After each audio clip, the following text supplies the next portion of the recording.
নমস্কার বন্ধুরা, আপনাদের সকলকে আমার চ্যানেলে স্বাগত জানাচ্ছি। বন্ধুরা, আজ থেকে 20-25 দিন আগে আমি একটি ভিডিও এই গাছটির ওপর করেছিলাম। তখন এই গাছটির রুট একদম ড্যামেজ হয়ে গিয়েছিল এবং মাটির টব আর গাছের রুট একদম সাদা ফাঙ্গাসে ভর্তি হয়ে গেছিলো। গাছের পাতার রং চেঞ্জ হয়ে গিয়েছিল, হলদে হয়ে গিয়ে পুরো গাছটা মরে গেছিলো। সেই জায়গায় দাঁড়িয়ে আজ কিন্তু গাছটা সুস্থভাবে বেঁচে আছে। দেখুন, গাছে সুন্দর সুন্দর পাতাও বেরিয়েছে এবং নতুন কচি পাতা বেরোচ্ছে। তার মানে গাছটা এখন সুস্থভাবে বেঁচে রয়েছে আমরা বলতে পারি। কিন্তু এখন যেটা সমস্যা হচ্ছে, গাছটার চারপাশ থেকে কোনো নতুন ডাল বেরোচ্ছে না বা পাতা বেরোচ্ছে না। স্ট্রেট গাছটা সোজা হয়ে উঠছে এবং মাটি থেকে যে খাবারটা নিচ্ছে সেই খাবারটা টোটালটা গাছটা ওপর দিকে বাড়তে সাহায্য করছে। সাইড থেকে কোনো রকম নতুন ডাল বা পাতা কিছুই বেরোচ্ছে না। তো আজকে আমি যেটা করব, এই গাছটাকে বুশি করব এবং কয়েকটা নতুন চারা তৈরি করব। এই যে গাছের যে ছোট ছোট যে চোখগুলো দেখতে পাচ্ছেন উঁচু উঁচু, এইগুলো থেকেই কিন্তু ছোট ছোট ডালপাল্লা বেরোবে। তো সেটাই আমি আজকে করব। কিভাবে করছি চলুন দেখি। প্রথমে আমি একটি ছুরি নিয়ে গাছের ডালটাকে স্ট্রেট একেবারে কেটে নেব। গাছের ডালটা খুবই নরম হয়ে থাকে, অতটা শক্ত না, সুন্দরভাবে কেটে নেব। আপনারা যদি খুব নিচু থেকেও কাটতে পারেন আর একটু ওপর থেকেও কাটতে পারেন, যে যতভাবে বুশি করতে চাইবেন সেরকমভাবে আপনারা কেটে নিতে পারেন। এইবার আমি এই যে ডালটা রয়েছে এই ডালটাকে আমি 3টে টুকরো করে নেব, কারণ 3টে চারা আমি তৈরি করব এবং ওপর পোর্শনটা আমি টবের ভেতরেই রাখবো। এই যে গাঁটগুলো রয়েছে দেখছেন, এই গাঁটগুলোকে ছেড়ে ছেড়ে ওই চোখগুলোকে নিয়ে একটা করে আমি টুকরো করব।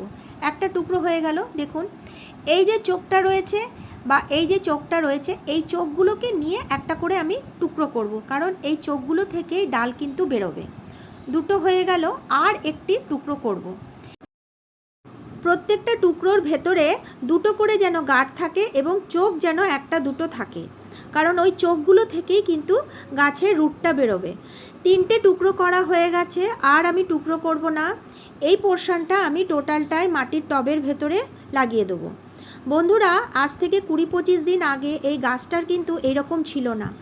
একদম রুট ড্যামেজ হয়ে গিয়ে গাছের শিকড় নষ্ট হয়ে গিয়ে এবং একটি পাতাও সবুজ ছিল না, হলদে হয়ে গাছটা পুরো মরে গিয়েছিল।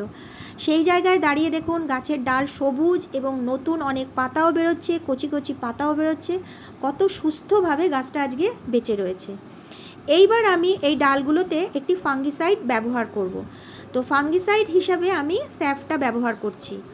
তো স্যাফটা আমি একটু প্লেটের ভেতরে একটু বেশি পরিমাণেই নেব, কারণ একটু মোটা করে জল দিয়ে একটু গুলিয়ে নেব। তো সামান্য জল নেব, বেশি জল নেব না, তাহলে পাতলা হয়ে যাবে। আমি অল্প জল দিয়ে একটু পুরু করে গুলিয়ে নিলাম। এইবার প্রত্যেকটা ডালের ওপরে ভালো করে আমি লাগিয়ে দিচ্ছি। পুরু করে আমি লাগিয়ে দেবো এবং 5 থেকে 6 মিনিট আমি এটা রেখে দেবো এই অবস্থায়, যাতে পুরোটা যাতে ওপর পোর্শনটা যাতে শুকিয়ে যায়। এটা লাগালে কি হবে, গাছের মাটিতে এবার যখন দেব, তাহলে মাটির ভেতরে যদি কোনো পোকামাকড় থাকে এই ডালটার ভেতরে যাতে সেটা অ্যাটাক না করে এবং সুস্থভাবে গাছটা থেকে যেন ডালপালা বেরোতে পারে, সেই জন্য আমি এখানে এই ফাঙ্গিসাইডটা ব্যবহার করছি। তো আমার লাগানো হয়ে গেছে, এবার আমি একটু রেখে দিলাম 5-6 মিনিট এই অবস্থাতেই থাকুক। এরপরে আমি একটু মাটিটা তৈরি করে নিই। টবের মাটিটা এবার আমি তৈরি করব।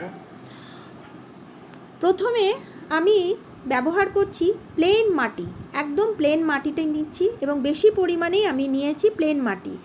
তারপরে নিচ্ছি আমি কোকোপিট, আর নিলাম বালি। বালিটা একটু চেলে নিয়েছি এবং পাতলা ছোট দানার বালি নিয়েছি, আর নিলাম ভার্মি কম্পোস্ট। এই 4টে জিনিসকে একসাথে মিশিয়ে আজকে আমি এই টবের মাটিটা তৈরি করব। তো ভালোভাবে আমাকে মিশিয়ে নিতে হবে। বন্ধুরা, আপনারা এই গাছের কাটিং বছরের যে কোনো সময় করতে পারেন, শুধু উইন্টার সিজনটা বাদ দিয়ে। উইন্টারে কাটিং করলে গাছের এই গাছগুলোর কিন্তু ক্ষতি হয়ে থাকে। উইন্টার ছাড়া আপনারা যে কোনো সময় এই গাছের কাটিং করতে পারেন। সামারে করলে খুবই ভালো, আবার রেনি সিজনেও করতে পারেন, কোনো অসুবিধা নেই। এইবার আমার মাটিটা দেখুন খুব সুন্দরভাবে মেশানো হয়ে গেছে, তৈরি হয়ে গেছে। এই টবটা নিয়ে নিয়েছি, টবটার নিচে ভালোই একটা ড্রেনেজের ব্যবস্থা রয়েছে। শক্ত আমি পিচবোর্ডটা ওপরে দিয়ে দিলাম যাতে কাদা মাটিটা না যেয়ে প্লেন জলটাই বেরিয়ে যায়। মাটিটা আমি ওপর থেকে অল্প করে দিয়ে দিলাম। এই টবটার ভেতরে আমি আজকে শুধু গাছের ডালগুলো লাগাবো চারা তৈরি করার জন্য। চারাটা যখন তৈরি হয়ে যাবে তারপরে আমি এখান থেকে তুলে ইন্ডিভিজুয়ালভাবে একটা একটা করে অন্যান্য টবে আমি লাগিয়ে দেবো। এখন আমি শুধু এখানে চারা তৈরি করব বলে মাটিটায় লাগাচ্ছি। এইবার প্রত্যেকটা ডালকে সুন্দরভাবে আমি টবের ভেতরে লাগিয়ে নিলাম। কিন্তু একটা জিনিস খেয়াল রাখতে হবে, যদি চোখগুলো ওপরের দিক করে থাকে তাহলে ডালটা কিন্তু ওপর দিক করেই বসাবে। আর একটি ডালকে আমি শুয়ে বসিয়েছি কারণ ওই ডালের ওপরের দিক করে দুটো চোখ রয়েছে, সেই চোখটাকে আমি ওপরের দিক করে ডালটাকে শুয়ে বসিয়ে দিয়েছি। এবং অল্প মাটি আমি ওপর দিক থেকে সাইড থেকে চারিদিকে ছড়িয়ে দিলাম, বেশি মাটি দেওয়ার কোনো প্রয়োজন নেই। এইবার যখন প্রত্যেকটা ডাল থেকে সাইড থেকে ছোট ছোট পাতা এবং গাছের পাতা সুন্দরভাবে বেরোতে থাকবে, তখন আমরা প্রত্যেকটা গাছকে আলাদা আলাদা করে সুন্দর করে পটের ভেতরে লাগিয়ে দেবো। এখন এখানে চারাটা তৈরি হওয়ার জন্যই আমি এটা করেছি।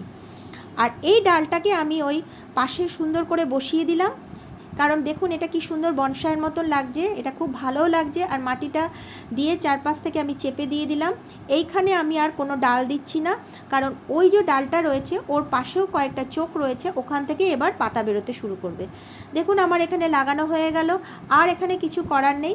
এইবার আমি যে ফাঙ্গিসাইডটা ব্যবহার করেছি, স্যাফটা, সেই স্যাফটাকে আমি জলের ভেতরে গুলিয়ে নিলাম, মগের জলের ভেতরে। এইবার আমি এই জলটাকেই টবের ভেতরে আমি দিয়ে দেবো, কারণ মাটিতে যদি কোনো পোকা মাকড় কোনো ফাঙ্গাস থেকে থাকে তাহলে সেটা আর হবে না, কারণ সদ্য আমি গাছের ডালগুলো বসিয়েছি। তাই জন্য কোনো রকম ফাঙ্গাস যাতে না অ্যাটাক করে সেই জন্য আমি এই জলটা পুরোটা দিয়ে দিলাম। দেখুন বন্ধুরা আমার লাগানো হয়ে গেল। আশা করি 15 থেকে 20 দিনের মধ্যেই নতুন পাতা বেরোবে, তখন আমি আবার নতুন নতুন টবের ভেতরে প্রত্যেকটা গাছকে উঠিয়ে সুন্দর করে লাগাতে পারবো। এখন এই টবগুলোকে 7-8 দিন একটু ছায়া ঠান্ডা জায়গায় রাখতে হবে এবং জলটা খুব ভেবে দিতে হবে। বেশি জল দিলে কিন্তু ডালগুলো পচে যাবে এবং নষ্ট হয়ে যাবে, তাই জন্য 6-7 দিন পর পর অল্প অল্প করে জল দিলেই যথেষ্ট। 15 থেকে 20 দিনের মধ্যে প্রত্যেকটা ডাল থেকে নতুন পাতা এবং সুন্দরভাবে বুশি হয়ে যাবে এই টবটা। তো বন্ধুরা আজকের মতন কিন্তু আমার এই ভিডিওটা এখানেই শেষ করছি। আপনাদের যদি ভালো লেগে থাকে অবশ্যই একটি লাইক, সাবস্ক্রাইব ও শেয়ার করে দেবেন। অনেক অনেক ধন্যবাদ। আপনারা সুস্থ এবং ভালো থাকবেন।